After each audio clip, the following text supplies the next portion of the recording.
Good afternoon students. जैसा कि आप सभी लोग जानते हैं कि अपन ऑर्गेनिक केमिस्ट्री की सेकेंड यूनिट पढ़ रहे हैं, अल्कोहल एंड फिनॉल, जिसमें हमने अल्कोहल कंप्लीट कर लिया है और फिनॉल हमने कल स्टार्ट किया था। जनरल इंट्रोडक्शन, नॉमेनक्लेचर, क्लासिफिकेशन हमने किया था फिनॉल का। और आज हम करने जा रहे हैं फिनॉल की मेथड ऑफ प्रिपरेशंस, यानी फिनॉल बनाने की विधियाँ। ठीक है, आपको फिनॉल और अल्कोहल में अंतर तो अच्छे से समझ में आ ही गया होगा कल। आज हम कर रहे हैं फिनॉल को बनाने की विधियाँ, यानी किस किस मेथड से फिनॉल बनाया जा सकता है।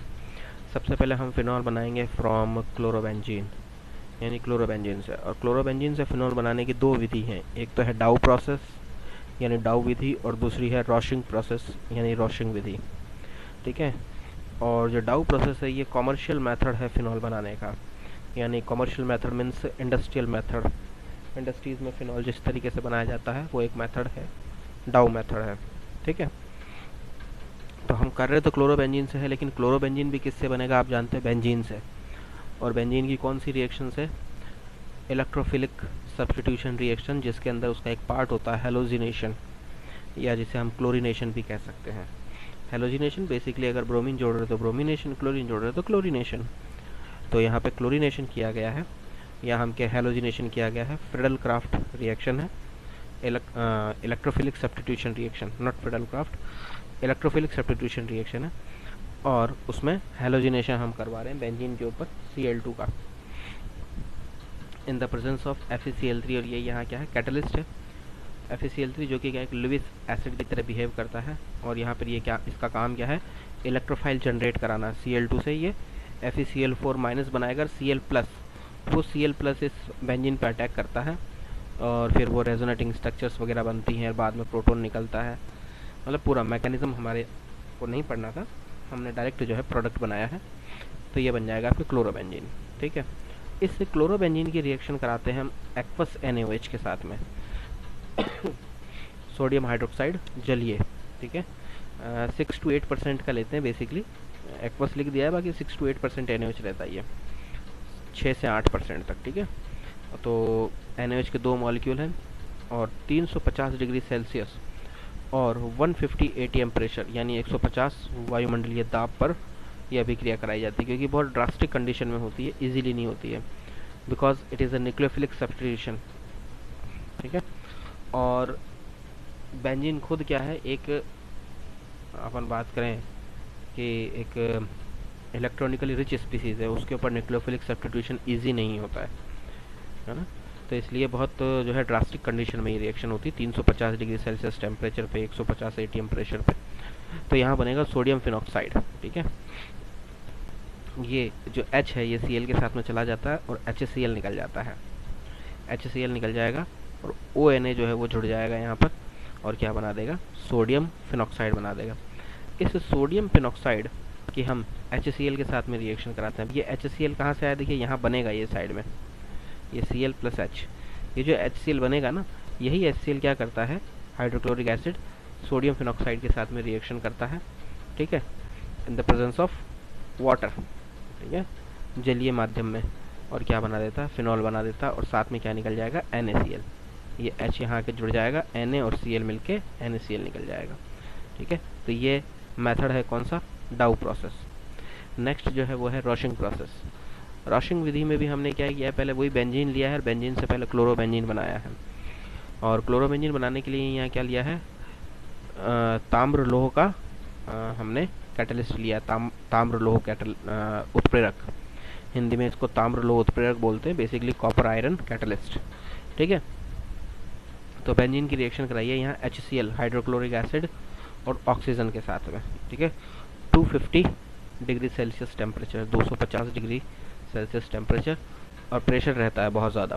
कितना रहता है ये आपकी बुक्स में नहीं है ना, तो एग्जैक्टली प्रेशर कितना है वो हम नहीं बता सकते, बट हाँ प्रेशर रहता है काफ़ी। तो बेंजीन की रिएक्शन कराएंगे हम वायुमंडलीय ऑक्सीजन के साथ में और HCl हाइड्रोक्लोरिक एसिड के साथ में, in the presence of copper iron catalyst at 250 degree Celsius temperature. तो हमें क्लोरोबेंजीन मिलेगा और वाटर का मॉलिक्यूल निकल जाएगा। This chlorobenzene again react with water in the presence of silicon at 500 degrees Celsius temperature, gives phenol. ठीक है, तो हमने इस क्लोरोबेंजीन की रिएक्शन जल के साथ में करवाई, सिलिकॉन की उपस्थिति में 500 डिग्री सेल्सियस टेम्परेचर पे फिनॉल मिल जाएगा। ठीक है, ये हो गया रोस्टिंग प्रोसेस। सेकंड जो है वो है from sodium benzene sulphonate. Sodium benzene sulphonate से भी हम क्या बना सकते हैं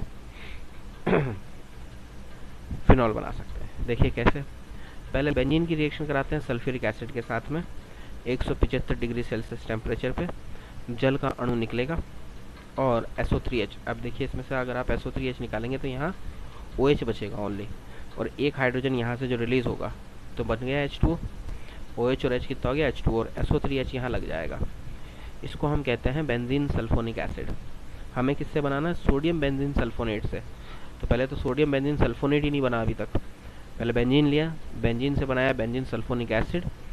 इस बेंजीन सल्फोनिक एसिड पे हम रिएक्शन कराएंगे किसकी? सोडियम हाइड्रोक्साइड की, यानी इसे NaOH से ट्रीट करेंगे तो H2O का मॉलिक्यूल निकलेगा, ये H और ये OH, H2O का मॉलिक्यूल निकल जाएगा और ये Na यहाँ आ जाएगा, जुड़ जाएगा।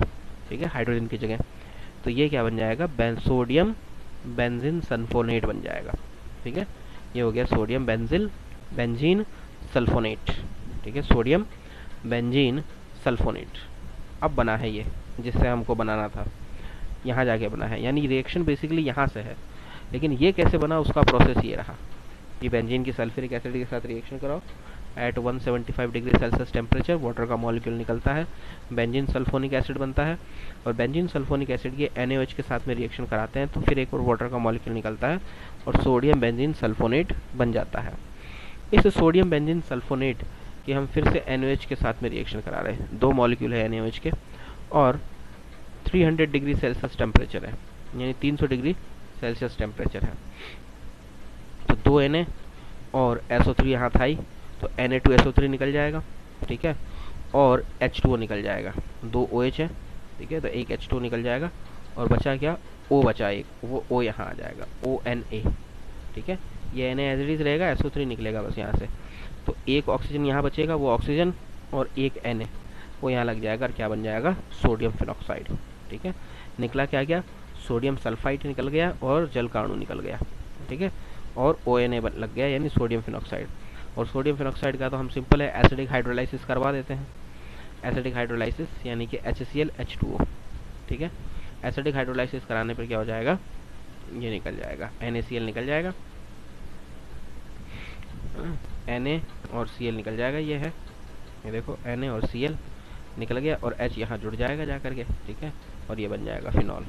ठीक है, तो ये है फ्रॉम सोडियम बेंजीन सल्फोनेट। अगर सोडियम बेंजीन सल्फोनेट से ही आती है तो आपको यहाँ से करनी है ये रिएक्शन।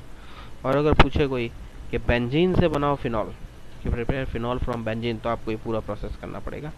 या आप इनमें से भी कोई कर सकते हैं। रोस्टिंग प्रोसेस में भी देखिए बेंजीन से ही फिनॉल बना रहे हैं हम, डाउ प्रोसेस में भी हम बेंजीन से ही फिनॉल बना रहे हैं, है ना। तो अगर क्लोरोबेंजीन से पूछे तो इनमें से कोई, और अगर बेंजीन सल्फोनिक एसिड से पूछे तो यहाँ से, है ना, इस तरीके से। देन नेक्स्ट जो है वो बेंजीन डायजोनियम क्लोराइड। ये भी एक इम्पोर्टेंट रिएक्शन है। इसमें हम कह सकते हैं कि प्रिपेयर फिनॉल फ्रॉम एनिलीन, यानी एनिलीन से हम क्या बना रहे हैं? फिनॉल बना रहे हैं। तो देखिए जो इनिशियल कंपाउंड है या हम क्या सबस्ट्रेट जो है हमारा वो क्या है? एनिलीन। एनिलीन की रिएक्शन कराई गई है NaNO2 और HCl, यानी सोडियम नाइट्राइट और हाइड्रोक्लोरिक एसिड से। देखिए इसमें होता क्या है, आपने 12th क्लास में स्टैंडमायर रिएक्शन पढ़ी है, गैटरमान रिएक्शन पढ़ी है। आपको याद होगा कि पहले NaNO2 और HCl आपस में रिएक्शन करते हैं, NaCl का मॉलिक्यूल निकल जाता है, Na और Cl ये निकल जाता है, बनता क्या है? HNO2। HNO2 का मतलब होता है नाइट्रस एसिड। ठीक है, वो नाइट्रस एसिड रिएक्ट करता है बेसिकली एनिलीन से विद HCl, यानी यहाँ पर हम ये भी लिख सकते थे HNO2 प्लस HCl, यानी HNO2 यानी नाइट्रस एसिड प्लस HCl यानी हाइड्रोक्लोरिक एसिड, ये मिलकर रिएक्ट करते हैं किससे? एनिलीन से, और वो रिएक्शन होती है 0 से 5 डिग्री सेल्सियस पे।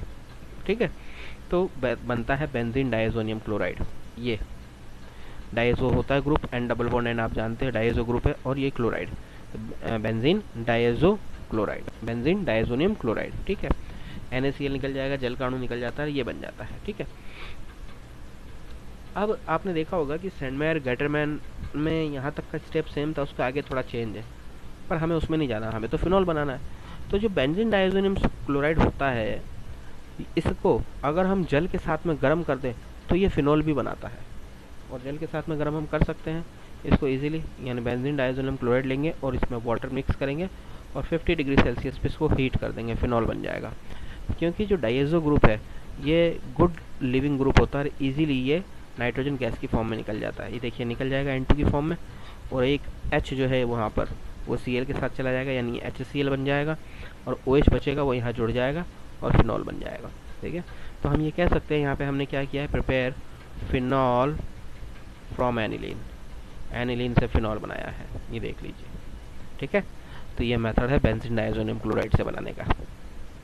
नेक्स्ट है फ्रॉम ग्रिग्नार्ड रिएजेंट, यानी हम ग्रिग्नार्ड रिएजेंट से भी क्या कर सकते हैं, फिनॉल बना सकते हैं। कैसे बना सकते हैं, देखिए ग्रिग्नार्ड रिएजेंट का मतलब आप जानते हैं RMgx, तो R मतलब एल्काइल ग्रुप, तो R की जगह AR भी तो हो सकता है, AR मतलब बेंजीन रिंग होगी, है ना। तो वही लिया है हमने, फिनाइल मैग्नीशियम ब्रोमाइड लिया है यहाँ पर। ठीक है, क्योंकि हम यहाँ पर कोई मिथाइल या इथाइल मैग्नीशियम ब्रोमाइड नहीं ले सकते, क्योंकि हमको फिनॉल बनाना है, अल्कोहल नहीं। तो हमको क्या लेना पड़ेगा, फिनाइल मैग्नीशियम ब्रोमाइड। और इस फिनाइल मैग्नीशियम ब्रोमाइड की रिएक्शन कराइए ऑक्सीजन के साथ में। जब हम यहाँ ऑक्सीजन के साथ में रिएक्शन कराते हैं तो यहाँ फ्री रेडिकल टाइप की रिएक्शन हो जाती है, परऑक्साइड बन जाता है। ये देखिए ये परऑक्साइड बन गया है, ऑक्सीजन सिंगल बॉन्डेड ऑक्सीजन, ये परऑक्साइड बन जाता है। और इस परऑक्साइड के रिएक्शन हम एक और ग्रिग्नार्ड रिएजेंट से कराते हैं। ये जो फिनाइल मैग्नीशियम ब्रोमाइड लिया था एक और मॉलिक्यूल से कराते हैं। जब एक और मॉलिक्यूल से कराएंगे तो देखिए एक मॉलिक्यूल तो ये ऑलरेडी था ही पहले वाला, एक और हो गया तो कितने हो गए, 2 हो गए। तो यानी अब जो बनेगा 2 प्रोडक्ट बनेंगे। ये जो 2 ऑक्सीजन है ना, आपको मालूम है परऑक्साइड बॉन्ड जो है वीक होता है इसलिए टूट जाता है, तो एक ऑक्सीजन यहाँ से हटेगा और यहाँ आके जुड़ जाएगा, यानी कि बेंजीन के ऊपर लग जाएगा OMgBr, दोनों में बराबर हो जाएगा, क्योंकि 2 ऑक्सीजन थे, एक हटके इस पे आ गया, तो ये भी वही बन गया बेंजीन OMgBr, और ये भी वही बन गया बेंजीन OMgBr। देखिए ये रहे दोनों। ठीक है, ये 2 मॉलिक्यूल बन जाएंगे, और इसके बाद में इसका हम क्या करेंगे, एसिडिक हाइड्रोलाइसिस कर देंगे, है ना, यानी जल अपघटन, है ना, अम्ल की उपस्थिति में जल अपघटन, यानी कि एसिडिक हाइड्रोलाइसिस, यानी H3O+, तो H यहाँ आ जाएगा, और OH जो है वो चला जाएगा इसके साथ में, MgBr तो है, इसके साथ में और कौन चला जाएगा, OH, H2O है ना, ये H3O+ लिखने का मतलब है एसिडिक हाइड्रोलाइसिस है बेसिकली, यानी H+ और H2O, तो बेसिकली जुड़ेगा तो H2O ही, है ना। तो H तो यहाँ आ गया और OH जो है वो MgBr के साथ चला गया, तो ये रहा। ठीक है, तो इस तरीके से जो है ये रिएक्शन होती है ग्रिग्नार्ड रिएजेंट के साथ में।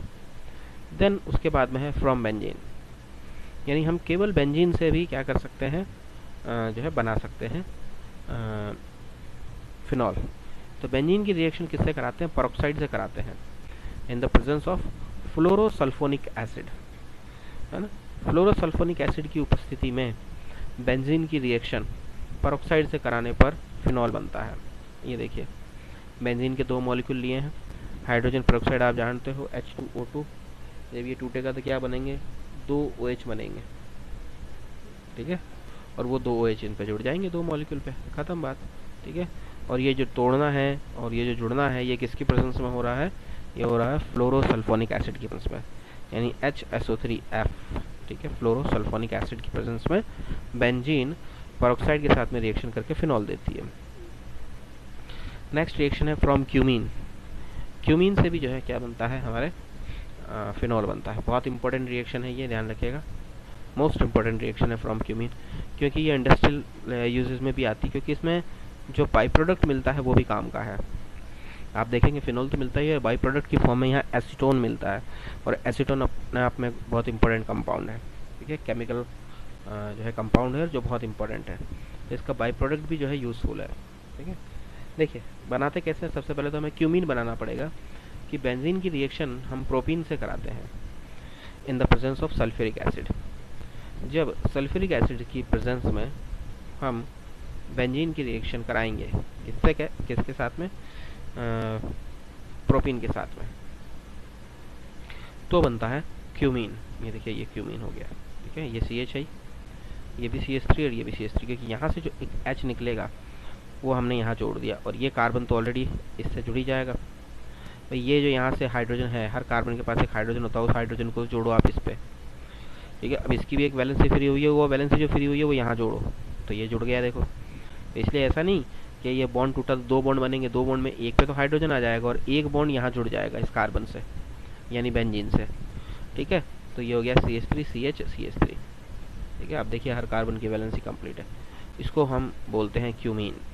कॉमर्शियल जो है इसका, वैसे तो इसका नाम हो जाएगा आइसोप्रोपाइल बेंजीन, है ना, पर नॉर्मल इसका नाम हम इन कॉमन नेम इसका जो है क्यूमीन है। इस क्यूमीन की एटमॉस्फेरिक ऑक्सीजन के साथ में रिएक्शन कराई जाती है, या हम ये कह सकते हैं कि इस क्यूमीन को वायुमंडलीय जो वायु है, वायुमंडलीय जो ऑक्सीजन है उसके साथ गर्म किया जाता है, यानी एटमॉस्फेरिक ऑक्सीजन के साथ में हीट करते हैं, तो क्या बन जाता है ये क्यूमीन हाइड्रोपरऑक्साइड बन जाता है। ये जब एनवायरमेंटल ऑक्सीजन के साथ में इसको हीट करोगे तो क्यूमीन हाइड्रोपरऑक्साइड बन जाएगा। ये इस कार्बन और हाइड्रोजन के बीच में दो ऑक्सीजन आ जाएंगे परऑक्साइड की फॉर्म में, OOH, carbon oxygen oxygen hydrogen, यानी COOH। ये हो गया क्यूमीन हाइड्रोपरऑक्साइड। इस क्यूमीन हाइड्रोपरऑक्साइड का हम एसिडिक हाइड्रोलाइसिस करवाते हैं। एसिडिक हाइड्रोलाइसिस करवाएंगे, यहाँ से ये देखिए ये टूटेगा, ये OH यहाँ आके जुड़ेगा, ये डबल बॉन्डेड O हो जाएगा और एसीटोन अलग निकल जाएगा। ये देखिए फिनॉल बन गया, और ये acetone CH3 C double bond O CH3, ये रहा एसीटोन, और बेंजीन के ऊपर ये OH आ जाएगा, ठीक है। सॉरी। तो इस तरीके से जो है क्या बनता है, ये क्यूमीन से फिनॉल बन जाता है।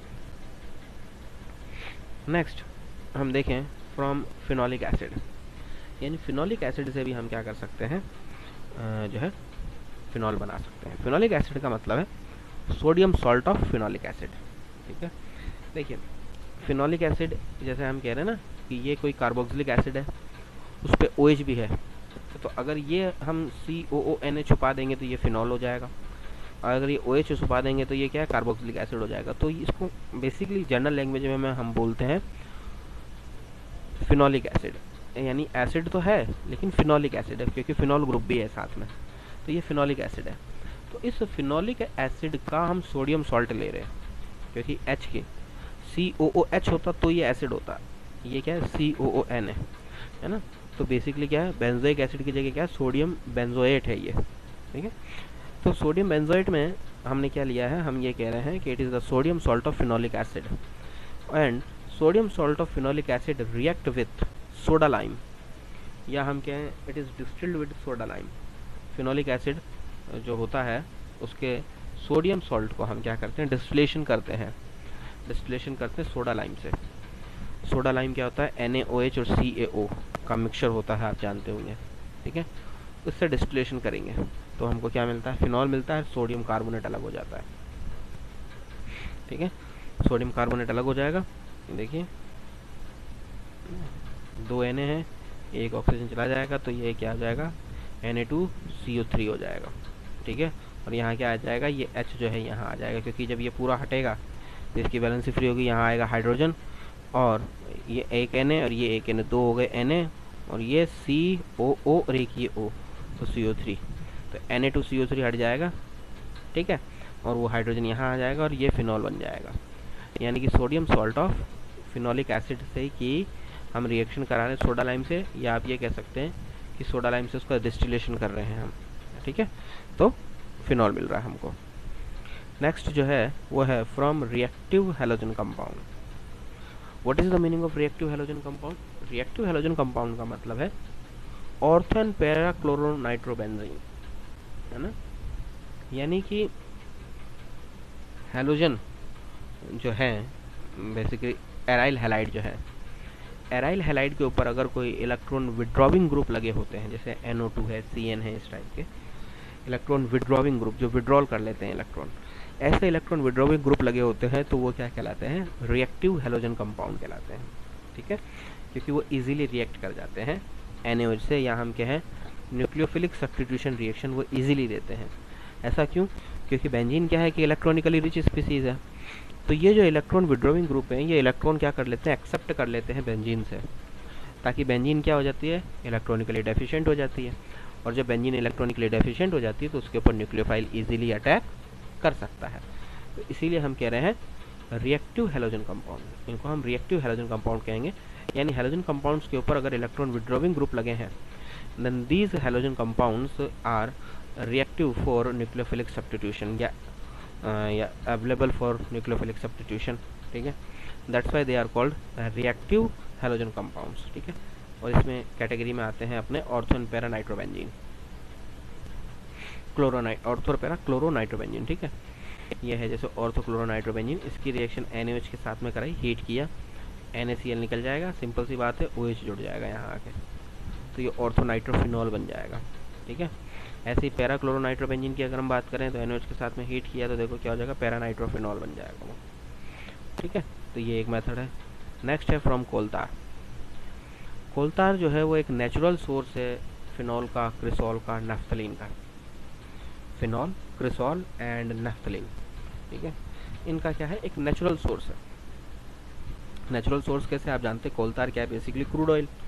क्रूड ऑयल से जब हम क्रूड ऑयल का जब फ्रैक्शनल डिस्टिलेशन करते जाते हैं और वहाँ से जब जो काम के प्रोडक्ट हैं वो सारे निकल जाते हैं, यानी पेट्रोल, डीजल वगैरह निकल जाता है, तो क्या बचता है, बेसिकली क्रूड ऑयल में कचरा बचता है जिसको हम बोलते हैं कोलतार एंड में। उस कोलतार में फिनॉल होता है ऑलरेडी, क्रिसॉल होता है, नैफ्थलीन होता है। उस कोलतार को अगर हम ठंडा करें तो नैफ्थलीन जो है वो क्या हो जाता है, क्रिस्टलाइज हो जाता है। क्रिस्टलाइज हो गया तो क्रिस्टलाइज होने पर क्या कर लिया, उसको फिल्टर करके अलग कर लो, क्योंकि वो तो क्रिस्टल होंगे, क्रिस्टल क्या होंगे, फिल्टर होकर अलग हो जाते हैं। अब क्या बचा उसके अंदर, फिनॉल बचा, क्रिसॉल बचा। तो देखिए आप यहाँ देखेंगे हम फिनॉल की रिएक्शन करा रहे हैं, एंड में फिनॉल ही बना रहे हैं। ये फिनॉल है लेकिन अलग नहीं है, हमें इसे अलग करना है बेसिकली, है ना। तो यहाँ हम फिनॉल बना नहीं रहे हैं, यहाँ पे हम फिनॉल को सिर्फ प्योरीफाई कर रहे हैं। ये ध्यान रखिएगा कि ये जो मिडल ऑयल फ्रैक्शन होता है, यानी कोलतार जो है, जिसको हम मिडल ऑयल फ्रैक्शन भी बोलते हैं, है ना, मध्य द्रव आसवन जिसको हम कहते हैं, मध्य द्रव कह दो या तेल कह दो, आसवन जो है, तो उसमें ऑलरेडी फिनॉल होता है। अब उस फिनॉल को अलग कैसे करें, ये उसका मेथड है। तो हम करते क्या है कि उसमें जो हम उस कोलतार के अंदर NaOH डालते हैं। नैफ्थलीन तो अलग हो चुका है, अब उस कोलतार में जब आप NaOH डालोगे तो जो फिनॉल है उस कोलतार में, जितना फिनॉल है वो NaOH से क्या करेगा, रिएक्शन करेगा और सोडियम फिनॉक्साइड बना देगा। ये सोडियम फिनॉक्साइड बेसिकली क्या हो जाता है, अलग हो जाता है ना। और फिर इस सोडियम फिनॉक्साइड को ये क्या प्रेसिपिटेट आउट हो जाता है, अलग हो जाता है। इस सोडियम फिनॉक्साइड की हम रिएक्शन कराते हैं किसके साथ में, कार्बन डाइऑक्साइड के साथ में और वाटर के साथ में, CO2 और H2O के साथ। CO2 और H2O के साथ में जब इसकी रिएक्शन कराते हैं तो फिनॉल बनता है और सोडियम कार्बोनेट बनता है, यानी Na2CO3, यानी ये भी एक बाई प्रोडक्ट बन रहा है जो काम का है ना। तो सबसे बड़ी बात कि आपको जो है यहाँ पर कोई रिएक्टेंट या हमके कोई सबस्ट्रेट नहीं लेना पड़ा, हमने तो कचरा लिया है क्रूड ऑयल का, जो क्या है, कोलतार। उसमें से नैफ्थलीन पहले ही निकाल लिया था हमने। अब हमने क्या किया, उसके अंदर जो फिनॉल है उसको अलग करना, उसको अलग करने के लिए क्या किया, उसकी रिएक्शन कराई कोलतार की पहले NaOH से। तो जितना उसके अंदर फिनॉल था वो फिनॉल रिएक्ट कर गया और फिनॉल ने रिएक्ट करके क्या बनाया, सोडियम फिनॉक्साइड। और वो सोडियम फिनॉक्साइड की जो है हमने CO2 और वाटर के साथ में रिएक्शन कराई तो वापस हमको फिनॉल मिल जाता है और सोडियम कार्बोनेट मिल जाता है। तो ये कुछ मेथड ऑफ प्रिपरेशन थे फिनॉल बनाने के। टोटल 9 मेथड ऑफ प्रिपरेशन है to form phenol from other compounds. Then हम बात करें कुछ इनकी फिजिकल प्रॉपर्टीज़ की, भौतिक गुणों की। तो फिनॉल वैसे तो कलरलेस होते हैं, है ना, क्रिस्टलाइन सॉलिड होते हैं, और लेकिन आप लैब में देखेंगे तो आपका फिनॉल सारे कलर्ड दिखाई देंगे। उसका कारण क्या है कि एयर की प्रेजेंस में ये क्या कर देते हैं, इनका ऑक्सीकरण हो जाता है, जिसके कारण ये हल्के गुलाबी रंग में परित हो जाते हैं, ठीक है। तो फिनॉल जो है वो कलरलेस क्रिस्टलाइन सॉलिड है, लेकिन वायु की उपस्थिति में, क्योंकि लैब में पड़ा रहता है तो एयर तो रहती है, तो एयर की प्रेजेंस में ये क्या हो जाता है, ऑक्सीडाइज हो जाता है और कैसा होता है, लाइट पिंक कलर का दिखाई देने लगता है। मेल्टिंग पॉइंट इसका 42 है और बॉइलिंग पॉइंट 182, ठीक है। मेल्टिंग पॉइंट कितना, 42 डिग्री सेल्सियस और बॉइलिंग पॉइंट कितना, 182 डिग्री सेल्सियस। ध्यान दीजिएगा, मेल्टिंग पॉइंट 42 डिग्री सेल्सियस, इसका मतलब क्या, 40 डिग्री या 42 डिग्री के ऊपर ही आपको द्रव के रूप में मिलेगा। इसका मतलब जानते हो, इसका मतलब ये है कि जब आप गर्मियों में लैब में प्रैक्टिस कर रहे हो, नॉर्मली 35-40 डिग्री टेम्परेचर रहता है, बर्नर जला के रखते हो, तो जब हम आपको देते हैं ना तो टेस्ट ट्यूब में ये मेल्टेड रहता है, यानी लिक्विड की फॉर्म में रहता है। लेकिन जब वही फिनॉल आप एग्ज़ाम देते हो और फरवरी मार्च में जब एग्ज़ाम देते हो तब आपको दिया जाता है टेस्ट ट्यूब में, तो वो जम जाता है, वो सॉलिड हो जाता है, बिल्कुल क्रिस्टलाइन हो जाता है। क्योंकि 25-30 डिग्री या 30-35 डिग्री से नीचे ये क्या हो जाता है, बहुत हार्ड सॉलिड हो जाता है एकदम, क्रिस्टल्स की फॉर्म में। निडल से क्रिस्टल्स होते हैं इसके, बहुत अच्छे, है ना। जब कभी लैब लगेगी तो मैं आपको दिखाऊंगा, याद दिलाना, ठीक है। तो मेल्टिंग पॉइंट इसका इतना है, कम है इसलिए। तो इसलिए ये द्रव रूप में भी है और ठोस रूप में भी आपको दोनों तरीके से देखने को मिलेगा, ठीक है। और फिनोलिक OH जो मैंने आपको कहा था कि ये पूरा एक ग्रुप है, इस पूरे ग्रुप की एक स्पेसिफिक स्मेल होती है, या हम कहें एक विशिष्ट गंध होती है जिसको हम कहते हैं फिनोलिक गंध। वो हर एक के अंदर आती है, चाहे वो क्रिसोल हो, क्रिसोल में भी आएगी, फिनोल हो, फिनोल में आएगी, अल्फा नेफ्थोल हो, बीटा नेफ्थोल हो, या कोई भी कंपाउंड हो जो फिनोलिक OH ग्रुप का है, उसके अंदर वही स्मेल आएगी, सेम सब में एक जैसी, और उसको हम बोलते हैं फिनोलिक गंध। ये गंध होती काफ़ी हद तक, जैसे आपने कभी लाइफबॉय साबुन को सूंघा हो, या जो घर में फिनाइल का जो पोंछा लगाते हैं ना, वो जो स्मेल होती है उस टाइप की स्मेल होती है।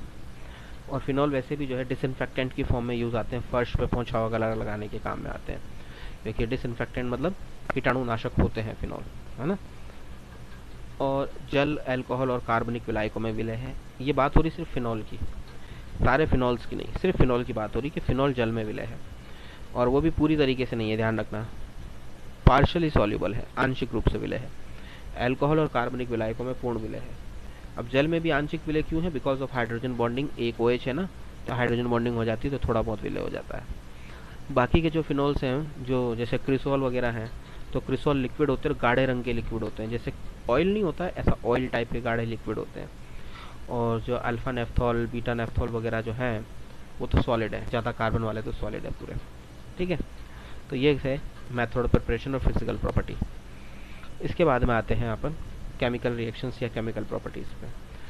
तो केमिकल प्रॉपर्टीज़ क्या है, जिसमें सबसे पहले इसका एसिडिक नेचर आ जाएगा फिनॉल का, वो क्या होता है, कैसे होता है ना, और अल्कोहल से ज़्यादा है या कम है, किससे ज़्यादा है किससे कम है, वो सारा कंपैरिजन, और बाकी की केमिकल रिएक्शंस, तो वो हम करेंगे नेक्स्ट क्लास में। Okay, thank you.